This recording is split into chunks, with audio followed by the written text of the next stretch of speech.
कराची होशियार हो जाए, मजीद तूफानी बारिशें होंगी। महकमा मौसमियात ने एक और तूफानी स्पेल की वार्निंग जारी कर दी।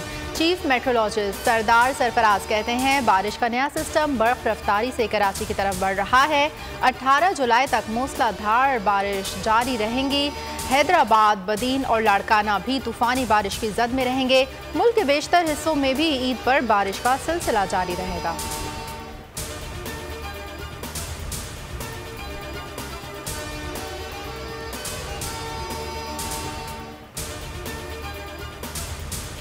कराची पानी पानी हो गया। ईद के रोज बारिश से गलियों और सड़कों पर पानी जमा।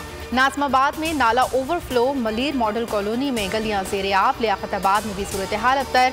आलाइशें पानी में तैरने लगी, इंतजामिया मंजर से गायब। ठट्टा, सजावल, धरपारकर और टंडोला यार में मूसलाधार बारिश, गलियों और शाहराहों पर पानी जमा।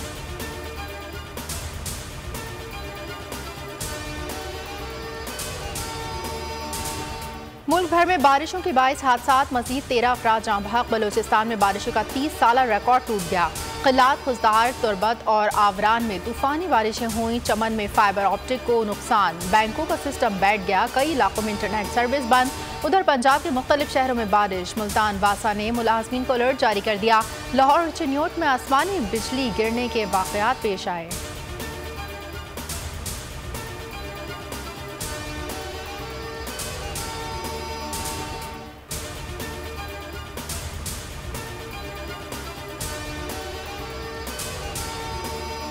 मुल्क भर में ईद उल अज़हा आज मजहबी जोश जज्बे के साथ मनाई जा रही है। नमाज ईदैन के छोटे बड़े हज़ारों इज्तिमात हुए। पाकिस्तान की तरक्की और खुशहाली समेत उम्मत मुस्लिमा के लिए भी खुसूसी दुआएं मांगी गईं। इमरान खान ने बनी गाला में नमाज ईदैन अदा की। सदर आरिफ अलवी ने कराची के मस्जिद तूबा शहबाज शरीफ ने जाती उम्रा में ईद की नमाज पढ़ी।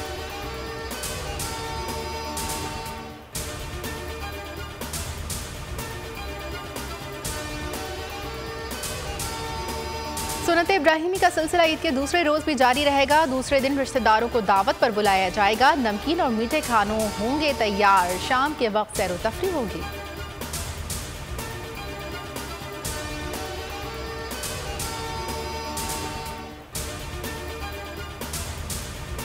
कुर्बानी के बाद सफाई की अबतर सूरत हाल। कराची में बारिश का पानी में जानवरों के खून और आलाइशों की आमेज़श, ताफुन बढ़ने लगा। शहर की बेशतर सड़कों पर आलाइशों के अंबार लग गए।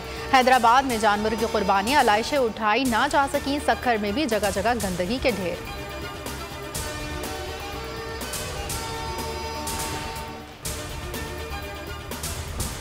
पंजाब में ज़िमनी इलेक्शन का जोर। कप्तान की इंतखाबी मुहिम जारी। आज 2 शहरों में जलसा करेंगे। लोधरा और अलीपुर में मैदान सज गया। जलसों की तैयारियां उरूज पर। इमरान खान खिताब करेंगे।